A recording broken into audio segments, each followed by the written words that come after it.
교과서에서 사라진 6.25 전쟁의 진실 강의 바로 시작하도록 하겠습니다. 제가 여러 통계 자료를 볼 때 제일 안타까운 자료가 이것입니다. 지난 8년 전에 한국통계정보원에서 조사한 결과입니다. 6.25 전쟁을 일으킨 나라는 어느 나라인가? 59.9%만이 북한, 그렇게 대답을 했습니다. 초등학생이 44.5%, 중학생 70.5%, 고등학생 69.6%. 여기서 눈길을 끄는 것은 초등학생이 44.5%만 북한의 소행이다, 그렇게 주장을 했습니다. 35.1%는 대한민국이 일으킨 전쟁이다, 그렇게 대답을 했습니다. 이 학생들은 지금 청년 세대가 되었습니다. 대한민국의 미래를 짊어지고 가야 될, 앞으로 대한민국의 통일의 주역들이 되어야 될 우리 청년들이 이러한 삐뚤어진 잘못된 역사관을 갖고 있습니다. 왜 이런 일들이 벌어졌을까? 그것은 교과서 때문입니다. 여러분, 어떤 사건을 얘기할 때 그 사건의 발발 원인을 먼저 얘기하는 것이 중요합니다. 그런데 우리나라 교과서 중에는 6.25 전쟁의 발발의 원인조차 얘기하지 않는 그러한 교과서가 있다는 거예요. 거명하지는 않겠습니다. 눈으로 보십시오. 더더구나 가장 심각한 것은 무엇이냐면 6.25 전쟁은 어떤 전쟁인가? 6.25 전쟁에 대한 성격 규명을 해야 돼요. 그래야 안 그래요? 6.25 전쟁은 어떤 전쟁이냐 하는 그 성격에 대한 그 서술을 해야 되는데 이 부분에 대해서 대다수의 교과서들이 침묵 또는 왜곡하고 있습니다. 6.25 전쟁의 성격은 무엇일까요? 대부분의 사람들은 6.25를 북한이 소련과 중국의 지원을 받아 남침한 전쟁으로 알고 있습니다. 네, 맞습니다. 정확한 서술이에요. 그러나 여기에는 한 가지 6.25 전쟁의 아주 중요한 핵심적인 주체 세력 하나를 간과하고 있다는 거예요. 그 세력은 누굴까요? 좌익 세력들입니다. 대한민국 내에 곳곳에 지금 숨어 있었던 좌익 세력들을 간과하고 있다는 거예요. 6.25 전쟁의 규명을 저는 이렇게 정의합니다. 6.25 전쟁은 북한 남한 좌익 세력과 합세한 전쟁이다. 이렇게까지 얘기해야 정확한 거예요. 세계사적인 이러한 북한이 소련과 중국의 지원을 받아 일으킨 전쟁이다. 이것과 함께 남한의 좌익 세력과 합세한 전쟁이다. 이 말이 꼭 들어가야 돼요. 근데 오늘날 우리나라 한국사 교과서에는 이 부분을 간과하고 있다는 거예요. 6.25 전쟁에 대한 편향적 서술, 국군과 미군에 의한 민간인 희생은 희생입니다. 학살이 아니에요. 의도적으로 죽였다면 학살이죠. 의도적으로 죽인 게 아닌 참 불미스러운 희생에 대한 그러한 사건도 학살로 규정하고 있어요.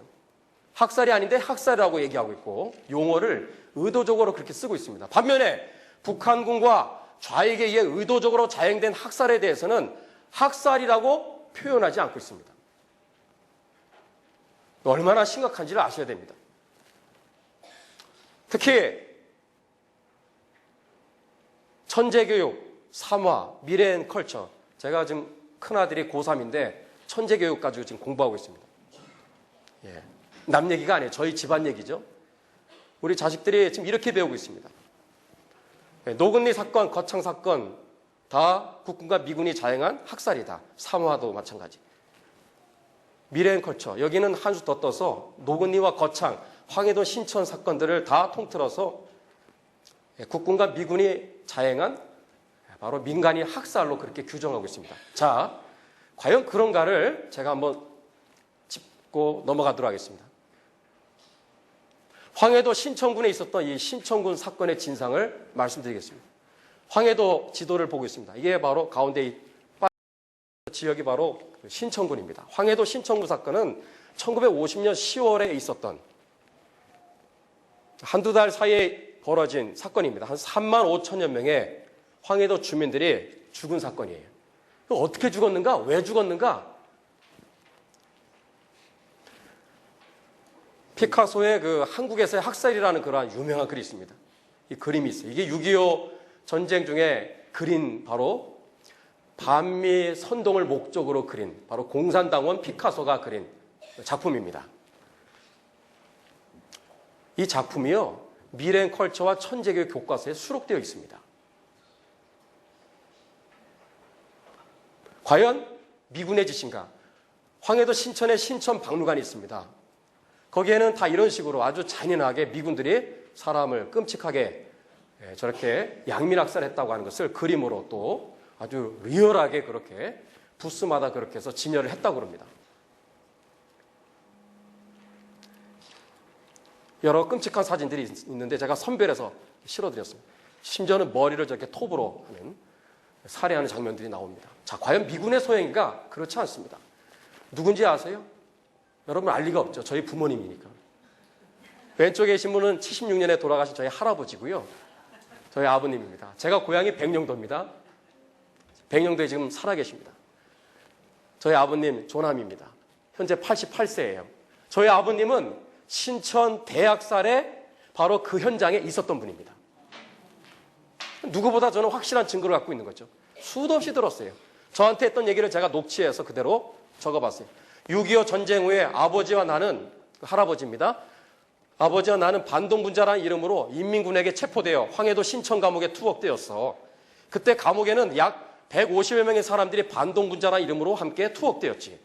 그리고 9.28 서울 수복과 함께 국군이 이북으로 북진할 때 퇴각하는 공산군들이 감옥에 있는 사람들을 향해 따발총을 쏘고 불을 지르는데 그때 할아버지와 나를 포함해 4명만 극적으로 살아남고 나머지는 다 비참하게 죽었습니다.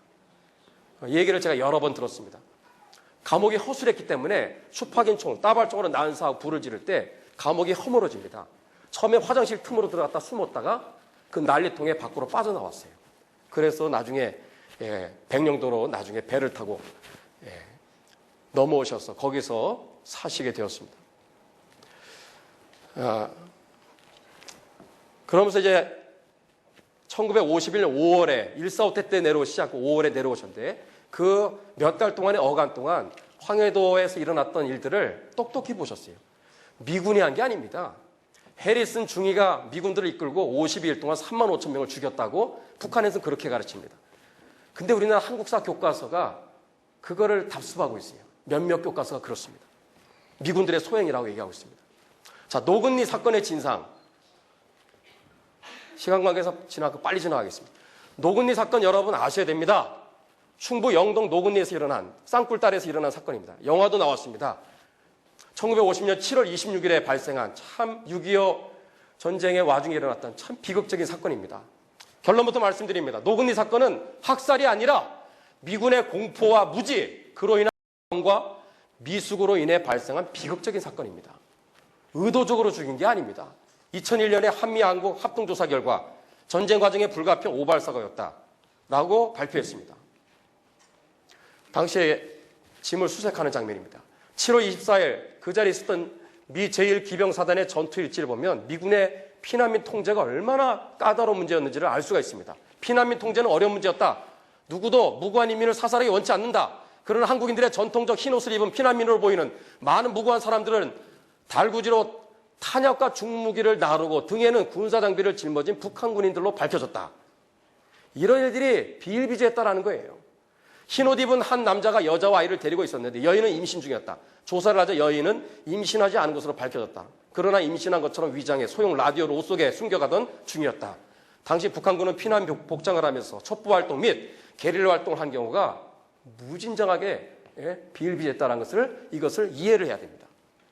당시에 바로 장면이에요. 노근리 사건이 있었던 바로 그 다음날 찍은 사건이에요. 7월 27일 날 찍은 사건이에요. 어린애까지 몸수색을 해야만 했던 바로 당시 상황입니다. 어린이들의 몸에 또는 임산부로 가장하여 몸에 무기와 통신기를 감추었던 빨치산들의 전술에 미군들은 몸서리를 쳤다고 합니다. 노근리 사건은 미군 병사들의 공포와 무지가 많은 영향을 끼쳤습니다. 미군은 전투훈련을 거의 받지 않고 투입되어 전투에 미숙했습니다. 미군은 북한군이 민간인 복장을 하고 전선에 침투해 온다고 믿고 군복을 착용하지 않은 한국 남자는 모두 다 공산 게릴라로 보았어요. 이러한 요소들이 노근리 사건을 낳은 것입니다. 분명한 것은 국군과 미군은 피난민이 순수한 양민인 것을 알며 공격하지 않았다는 거예요. 이거를 우리가 잊지 말아야 됩니다. 하지만 6.25 전쟁 중에 순수 피난민 무리를 잘못 알고 폭격하는 오폭사고가 여러 번 있었습니다. 백선엽 장군의 군과 나라는 수기에 보면 각종 위장으로 피하가 구별하기 어려운 경우도 많아서 아군끼리의 오인 사격과 오폭사고가 적지 않았다고 증언하고 있습니다. 심지어 미군이 국군을 적으로 오인하고 폭격하는 경우도 많았습니다. 어떤 날 저녁에는 미군과 미군끼리 자기네들끼리 교전이 벌어지는 웃지 못할 일들도 있었습니다. 한 가지 좀 보여드리겠습니다. 이게 호주 비행기입니다. 1950년에 7월에 노근리 사건이 있었던 그 해 7월 달에 두 건의 있을 수 없는 그러한 일이 발생합니다. 7월 4일에 호주 전투기 조종사들이 우리나라 지리에 미숙하다 보니까 금강을 한강으로 오인합니다. 수원과 평택을 폭격합니다. 그래서 남한의 국군 200명이 그 자리에서 폭격에 의해서 사망합니다. 미군 1명 사망합니다. 7월 30일 경북 고령에서 북한 게릴라군과 접전 중이던 경찰에게 미군이 집중사격을 하는 바람에 경찰 30명이 사망을 합니다. 6.25와 이승만이라는 책을 쓰신 영부인 프란체스카 여사의 증언입니다. 도대체 뭐가 뭔지를 구분 못하고 싸우는 이 사람들은 뭐하러 온 사람들인가? 우리 아이들이라면 그따위 명청한 실수는 저지르지 않을 것이다. 대통령은 메가더 사령관에게 이러한 실수를 따지는 편지를 썼다. 라고 말하고 있습니다. 노근리 사건, 이것은 참 불미스러운 사건이었습니다. 피하 간에 그 아군과 적군이 혼재되어 있는 상황에서 일어난 참 비극적인 사건이었다. 그러나 의도적으로 죽인 학살은 아니었다는 것을 잊지 말아야 됩니다. 제 가슴 아픈 얘기를 알려드리겠습니다. 거창 사건입니다. 6.25 전쟁 당시에 빨치산이 무장 이 공비들이 몇 명이 됐는가? 56,432명이었습니다. 어마어마하죠? 들 중에 한 무리들이 1950년 12월 5일에 거창군의 신원지소를 습격합니다. 거창 사건이 있기 전에 거창의 경찰들이 떼죽음 당한 사건이 있었다는 것을 기억해야 됩니다. 그래서 출동한 경찰들이 진압을 하고 그러니까 어떻게 미리 알고 도망가 버렸어요. 산으로. 떠나니까 또 공비들이 또 산에서 내려와요. 보니까 이 주민들 중에 누가 내통하는 첩자가 있다라는 생각을 안 하겠습니까? 그러니까 흥분한 토벌대들이 신원면으로 되돌아와서 지역 주민들을 신원 초등학교로 다 집합을 시킵니다. 박산 골짜기로 끌고 가서 600여 명의 양미들을 처형했습니다. 거창사건 빨치산들이 원인을 제공했다 하더라도 토벌 과정에서 지역 주민들을 집단적으로 처형한 것은 크나큰 잘못이었습니다. 가슴 아픈 일이었습니다. 이런 일이 일어나서는 안 되는 비극입니다. 당시에 신성모 국방장관이 문제였어요. 양민학살이란 사실 무근이며 양민이 아니라 공비를 토벌한 것입니다. 진상 규명을 해야 되는데 은폐 시도합니다. 장면 총리와 조병욱 내무부 장관께서는 진상 규명 및 관련자를 엄중 처벌해야 됩니다. 대통령한테 말합니다. 이승만 대통령의 반응이 뭔지 아십니까? 신성모 장관은 양민학살이 없다고 하지만 꼭 믿을 수 없으니 내무부, 법무부, 국방부 3부 합동으로 다시 조사해라 라고 얘기했습니다. 결론, 거창 사건은 이승만 대통령이 지시해서 일어난 사건이 아닙니다. 거창 사건은 노근리 사건과는 달리 빨치산 토벌을 하는 가운데 흥분하고 오판한 국군에 의해 발생한 지극히 불행하면서도 불미스러운 사건이었습니다. 전쟁 중에 피해와 식별이 곤란하여 오폭에 의한 희생은 있을 수 있으나 거창 사건처럼 주민들에 대한 무차별적인 집단 처형은 다시는 발생해서는 안 될 것이다. 제가 이렇게 한번 정리해봤습니다. 침소봉대라는 말이 있죠. 여러분, 이러한 거창 사건에 대한 이러한 진실을 말하는 사람들은 이거보다도 200배 이상 벌어진 좌익과 북한군에 의해서 벌어진 이 어마어마한 양민학살에 대한 얘기를 반드시 해야 됩니다. 거창 얘기를 하는 것만큼 100배, 200배. 왜냐하면 거창에서 600명 죽었어요. 참 불행한 죽음이었죠. 그러나 북한군과 그리고 좌익 세력들에 의해서 의도적으로 그것도 광범위하게 반인륜적인 방법으로 사람을 무참하게 학살한 그래서 죽은 우리 양민들의 수는 12만 명입니다. 600 곱하기 200 하면 12만 명이에요. 200배가 넘는 어마어마한 양민들이 바로 북한군과 좌익들에 의해서 학살됐습니다. 근데 우리나라 한국사 교과서는 어떠죠? 침소봉대 거창 사건을 말하면 제대로 얘기해 줘야 돼요. 그게 이승만 대통령이 지시한 게 아니거든요. 근데 그것만을 막 얘기해요. 나머지 좌익들에 의해서 자행된 이러한 양민학살을 얘기하지 않습니다. 여기에 중요한 의도가 있습니다. 오늘날 좌편향 학자들의 그러한 6.25 서술의 흐름은 희한하게도 공통점이 어떻게 모아지고 있냐면 민간인 학살로 집중되고 있습니다. 여기에는 두 가지 중요한 저의가 숨어 있어요. 이따가 제가 퀴즈 내면 낼 수 있습니다. 잘 들어보세요. 여기에 중요한 목적이 있어요. 첫 번째 뭐냐? 이 모든 책임이 당시 국군 통수권자였던 이승만 대통령에게 덮어씌우기 위해서요.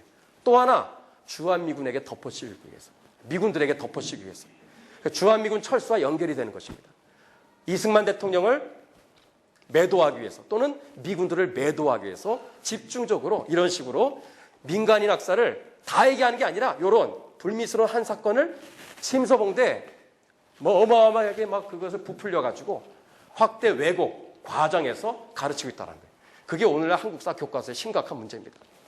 자, 그런 의미에서 교과서에서 사라진 6.25 전쟁의 진실을 이제 본론과 결론으로 이제 진행하고 마치겠습니다. 북한군과 좌익에서 자행된 대학살, 우리가 알아야 될 것이 이것이고 한국사 교과서에 반드시 수록돼야 될 역사의 진실이 바로 지금부터 말씀드리는 바로 이 사실입니다. 당시에 몇 명이 학살됐느냐? 12만 2,799명입니다. 주로 인천 상륙작전 이후에 한 달 동안에 걸쳐서 학살됐다고 보시면 됩니다. 당시에 인민재판 바로 장면입니다. 6.25 전쟁 당시에 좌익들의 역할은 크게 세 가지였어요. 하나는 제가 시험에 낸다면 이거를 시험에 낼 것 같아요. 첫 번째 민간인 학살을 주도했어요. 몇 명 죽였어요? 12만 명. 그리고 납북을 주도했어요. 몇 명을 납북시켰죠? 10만 명, 적어도 10만 명. 강제 징집을 했어요. 의용군이라는 이름으로. 젊은이들을 다. 그래서 낙동강 방어선 전투로 다 그렇게 투입을 시켰어요. 몇 명이 징집됐죠? 15만 명. 이 세 가지를 다 좌익들이 바로 주도한 거예요. 왜냐하면 북한 공산군들은 내려와서 어디가 어딘지 잘 모르거든요. 여기에 지리에 빠삭한 사람들은 다 좌익들입니다. 이것을 바로 얼굴마담으로 내세워서 이거를 시킨 거예요. 납북되는 장면입니다. 당시에 재헌국회의원 200명 중에 50명이 끌려갔어요. 이거 아세요? 당시에 우리 남한의 젊은이들이 강제로 징집됐습니다. 15만 명. 가장 우리가 기억해야 될 것은 바로 이러한 무참한 바로 대학살입니다. 양민학살입니다. 6월 26일에 김일성이가 전쟁이 발발하자마자 반역자들을 처단하라고 인민재판에서 다 학살하라고 지시를 내립니다. 서울에 공산군들이 6월 28일에 이제 진입합니다. 수도 서울이 함락됩니다. 가장 먼저 최초에 일어났던 바로 양민학살이 뭐냐? 서울대병원 학살입니다. 6월 28일에 있었던 서울대병원에 안치된 바로 유골들입니다. 그나마 교학서 교과서가 나아요. 교학서 교과서에 314페이지 보니까 학살이라는 단어가 10번 이상 나옵니다. 북한군의 침입으로 수십만 명이 학살되었다. 서울을 접수했던 6월 28일에 서울대학교 병원에서 입원 중인 국군과 민간인 환자 500여 명을 학살했다. 정확하게 기술하고 있습니다.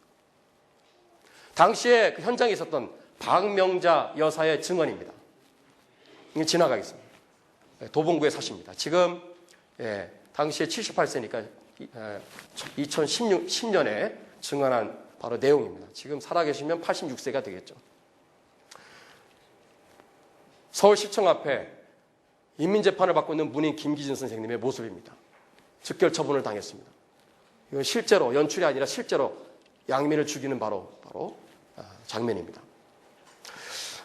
학살도 우리가 두 단계로 나눌 수 있어요. 인천상륙작전 전에는 선별적으로 인민재판에 의해서 죽여라 그러면 죽이고 아니면 말고 그렇게 해서 선별적으로 학살했다면 인천상륙작전 이후에 퇴각하는 공산군들이 무차별적으로 학살을 자행하기 시작합니다.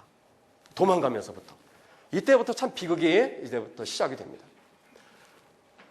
우리나라 교과서에 반드시 다뤄야 될 내용들을 제가 빨리빨리 지나가고 마치도록 하겠습니다. 고향 파주 지역의 태극단원 학살 들어보셨어요?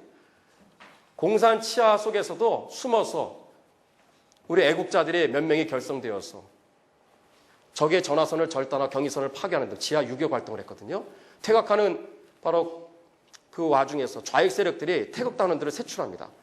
일산 서구의 덕이동에 바로 그 장소로 끌고 가서 홍원식과 윤석만 등 40여 명을 팔과 다리를 절단해서 창으로 살해, 입을 찢어서 죽이는 그런 일들이 벌어졌습니다. 일산의 호수공원 옆입니다. 우리나라 제1호 방공유적지로 지정되었습니다. 이 사건 여러분 아십니까? 충남 서천군에서 서천 등기소 학살입니다. 250여 명의 죄 없는 우익 인사들을 무참하게 학살했습니다. 이러한 12평도 안 되는 조그만 창고에다 집어넣고 불을 질러서 살해했습니다.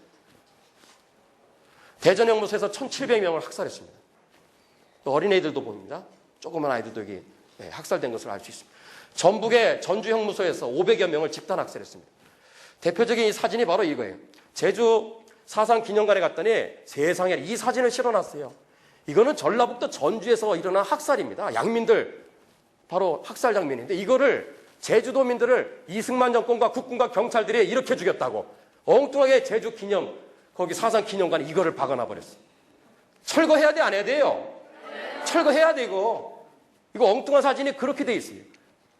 전혀 관계없는 사진들을 거기에다 집어넣고 이승만 정권 잘못했다고. 그런 식으로 지금 아이들한테 교육을 하고 있습니다. 전라북도 전주에서 이렇게 죽였어요. 전라도 정읍시에서 일어난 300여 명의 학살. 이거 다 여러분 아마 생소할 겁니다.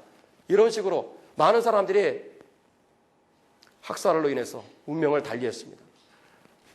전라북도 고창군의 무장면. 일가족 7명이 학살됐는데 이 일가족은 왜 죽었냐면 인민재판 있으니까 나오라고. 안 간다고 그러니까 인민재판에 안 나간다고 한마디 한 거 가지고 일가족 7명을 다 죽여버렸어요. 죽창으로. 이분은 그때 서울에 있었어요. 큰언니, 유일하게 살아난 큰언니의 그 육성 증언을 듣고 나중에 이제 지난 몇 년 전에 이것을 이제 책으로 해서 증언을 발표한 적이 있습니다. 이분은 제가 개인적으로 아는 분입니다. 제가 가끔씩 녹취를 하거든요. 그 당시에 계셨던 분들, 우리 오래된 연세가 계신 분들 찾아가서 6.25 관련 증언도 하고 녹취도 하고 그러는데 이분이 82세입니다. 당시에 16세예요. 6.25 동란 때. 6.25 동란 전에 3월이죠. 아버지, 큰아버지, 작은아버지 좌익들에서 붙잡혀 죽창으로 눈을 찌르고 가슴을 찌르는 처형 장면을 목격했습니다. 전라도 지역에서. 6.25 전쟁 전입니다. 우리나라는 6.25 전쟁 전에 얼마나 좌익들이 얼마나 많은 학살을 했는지 우리가 그것까지도 기억해야 됩니다. 6.25 동란 중에 좌익들의 위협을 피해서 너무 무서워서 지리산 운봉으로 피신합니다. 근데 거기서 인민군들에 의해서 이모부 가족 모두가 학살당했어요. 극적으로 생존합니다. 머리에 총탄 자국이 있어요.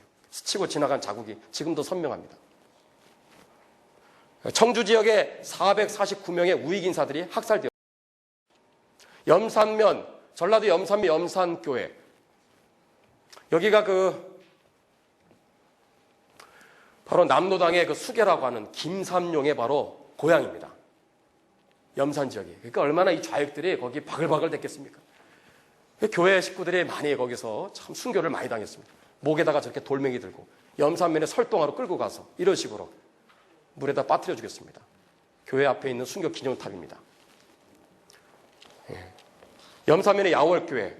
여기도 마찬가지. 65명은 전교인 숫자예요. 전교인을 다 무참하게 학살했습니다. 그 염산 그 영광군에서 2만 1,000명 정도가 피살당했습니다. 전체 피살자의 12%가 2,500명인데 10세 이하의 어린이들입니다. 전라도 무안 복길교회도 마찬가지. 이렇게 무참하게 학살을 했습니다. 죽창으로 배를 찔러 죄송한 얘기지만 창자가 나오고 어떤 사람은 죽창으로 항문에서 입까지 산적처럼 꿰어져 죽었다. 우리가 대치하고 있는 저 북한의 저 집단이 어떤 집단인지를 우리는 똑똑히 알아야 됩니다. 전라도 정읍에 있는 두암교회에서 일어난 바로 이것도 마찬가지. 이게 바로 그 순교 기념탑입니다. 한번 여러분 꼭 가보시기 바랍니다. 충남 논산의 병천교회 66명을 학살했습니다. 경기도 양평의 양평대교 옆에 여러분 한번 꼭 가보세요. 600여 명의 바로 반공인사들, 우익인사들을 잔인하게 학살한 장소입니다. 태각하는 공산군들에 의해서 일어난 비극입니다. 미아리에서 300여 한마는 미아리 고개입니다. 납북 과정에서 일어난 학살입니다. 북한도 마찬가지예요. 함흥 지역에서 발룡산 방공굴에서 8천여 명이 학살당했어요. 8천 명이. 근데 우리나라 교과서에서 이거 얘기합니까? 이런 얘기 하나도 안 합니다. 역시 함흥 지역입니다. 덕산 니켈 광산에서 6천여 명을 학살했습니다. 우물에다가 젓갈 담그듯이 사람을 거기에다 차곡차곡 거기다가 재어놓고 그렇게 사람을 죽였습니다. 익사시켜서 죽였습니다. 유족들을 오열하는 장면입니다. 평양 대학살의 바로 장면입니다. 퇴각하면서 평양 지역에 있었던 반공인사들, 이런 사람들, 지준이, 기독교인들, 우익인사들 전부 다 그냥 지나가지 않고 다 죽이고 다 퇴각했습니다. 북한 지역입니다. 금봉산의 광산에다 60여 명을 거기다 쳐놓고 학살했습니다. 자, 이제 거의 다 마쳐야 될 것 같습니다. 6.25 전쟁 당시에 북한 군과 좌익에 의해 자행된 민간인 학살의 진상을 알아야 돼요? 몰라야 돼요? 알아야 됩니다. 교과서에 들어가야 돼요. 왜 들어가야 되느냐? 왜 알아야 되느냐? 이유가 있어요. 다음 3가지 사실을 알려주기 때문에. 이거 안 하면 이거 모릅니다. 3가지 바로 교훈을 우리는 꼭 잊지 말아야 돼요. 이것과 함께 제가 이제 마치도록 합니다. 첫 번째 뭐냐? 이거를 알려야, 가르쳐야 북한 공산 정권이 얼마나 사악하고 반인륜적인 집단인지를 알려줄 수 있습니다. 1990년에 북한 주민들 300만을 굶겨 죽였어요. 300만은요, 여기에서 스페인까지 사람을 쭈루룩 눕힌 바로 숫자라고 할 수 있습니다.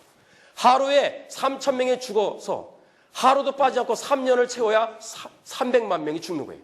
하루에 매일매일 아시아나 칼기 항공 300여 명을 태운 민간인들이 하루에 10대 비행기가 추락을 한다고 생각해 보세요. 그러한 대형 참사가 3년 동안 하루도 빠지지 않고 발생할 때 죽어나간 숫자가 300만이에요. 우리는 감이 없어요. 우리 민족끼리라는 말을 쓰죠. 김일성, 김정일 집단이. 그런 말할 자격 없습니다. 파리 목숨도 그렇게 안 죽일 거예요. 300만 명을 굶겨 죽였어요. 정치범 수용소에서 100만 명 이상을 죽였습니다. 6.25 때 300만 명을 죽였어요. 히틀러보다 더 독재자입니다. 살인마입니다. 그런 집단하고 우리가 대치하고 있는 상황에서 주한미군 철수, 우리 민족끼리의 통일을 주장하는 6.15 14선언의 방식에 의한 연방제 통일 방안으로는 절대로 통일할 수 없다라는 거예요. 우리 이것을 분명히 해야 됩니다. 이것을 알려면 이러한 역사의 비극적인 사건들을 우리 자녀 세대들한테 알려줘야 되는 거예요. 우리가 대치하고 있는 저 집단이 얼마나 흉폭하고 사악하기 이를 데 없는 반인륜적인 집단인지를 가르쳐줘야 되는 거예요. 그거를 안 가르쳐주니까 순진무구한 6.15 14선 연방제 환상에 빠지는 것입니다. 두 번째, 안으로는 척결하지 않으면 나라 망합니다. 베트남 멸망 직전에 간첩들 5만 명이 있었어요.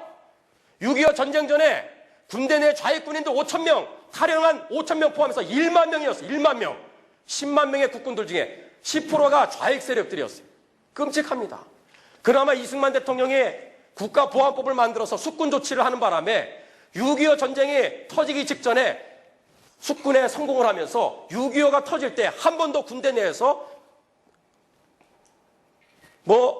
상관들에 대한 무슨 암살을 한다든지 집단적으로 이탈한다든지 북으로 넘어간다든지 그런 일이 없었어요.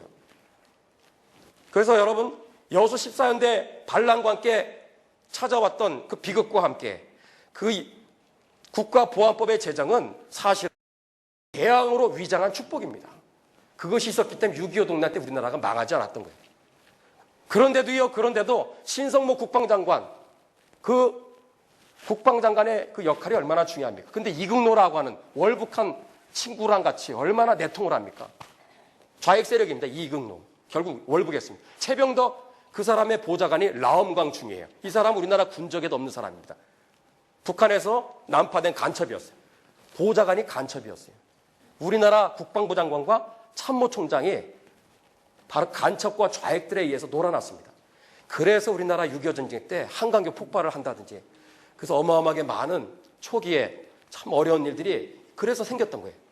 그나마 이승만 대통령께서 국군 통수권자로서 리더십을 가지고 이끌어갔기 때문에 그나마 우리나라가 이렇게 살아남을 수 있었다는 것이지. 처음에 아마 우리나라가 잘못했다가 우리나라가 끝장났습니다. 오늘날 대한민국 안에 5만 명의 간첩들이 활동하고 있다. 황장엽 선생님의 증언입니다. 반대한민국 세력들 척결해야 됩니다. 대한민국을 감사히 여기지 아니하고 대한민국의 그런 하늘 아래서 축복을 누리면서 대한민국을 저주하고 대한민국의 정체성을 인정하지 않고 북한의 김일성, 김정일 주체사상을 추종하는 세력들 대한민국을 떠나든지 전향하든지 해야 됩니다. 척결해야 되는 거예요. 이러한 사실들을 이러한 6.25 전쟁에 이러한 양민들 학살을 통해서 가르쳐줘야 되는 거예요. 대한민국은 지금도 전쟁이 끝나지 않았어요. 지금도 6.25 전쟁이 끝나지 않은 현재 진행형입니다. 대한민국 안에 대한민국을 무너뜨리려고 하는, 적화 통일하려고 하는 세력들이 얼마나 많습니까? 이 교훈을 가르쳐야 돼요. 세 번째, 밖으로는 국가안보를 튼튼히 해야 나라가 서는 것입니다. 국가안보의 시작은 뭐냐? 국가 정체성 확립입니다. 국가 정체성 확립은 어떻게 일어나는가? 바른 역사 교육에서 시작돼야 됩니다. 그러니까 이 모임이 얼마나 중요합니까? 국가보안법 존속돼야 됩니다. 사드 배치해야 되는 거예요. 사느냐 죽느냐의 문제인데 한미동맹 강화해야 되는 거예요. 이 얘기하고 제가 이제 마치도록 하겠습니다. 제가 부록에 자세하게 다 실어드렸습니다. 전향한 우리 김정일 선생님 난민전 사건 때 연루돼서 감옥에 7년 복역하고 전향했습니다. 어느 좌익 사상범의 고백, 수임번호 3179라는 책을 썼어요. 거기에 뭐라 돼 있느냐? 1984년에 감옥에 있을 때 난민전 사건의 주동자였던 김남주 이 시인이 광주 교도소에서 자신에게 마르크스 이론을 교육합니다. 이거 읽고 제가 남조선에서 민중혁명이 일어나면 최우선적으로 해야 될 일은 이 사회의 민족 반동 세력을 철저히 죽여 없애는 것이다. 그 숫자는 200만 정도는 될 것이다. 그래야만 혁명을 완전하게 완수할 수 있기 때문이다. 200만이라는 숫자가 엄청날 것 같지만 인류 역사적인 관점에서 본다면 그렇게 중요한 것이 아니다. 우리 민족 전체로 놓고 볼 때 그것은 소수에 불과하다. 우리에게 적은 숫자의 반동의 피는 필수 불가결하다. 마치겠습니다.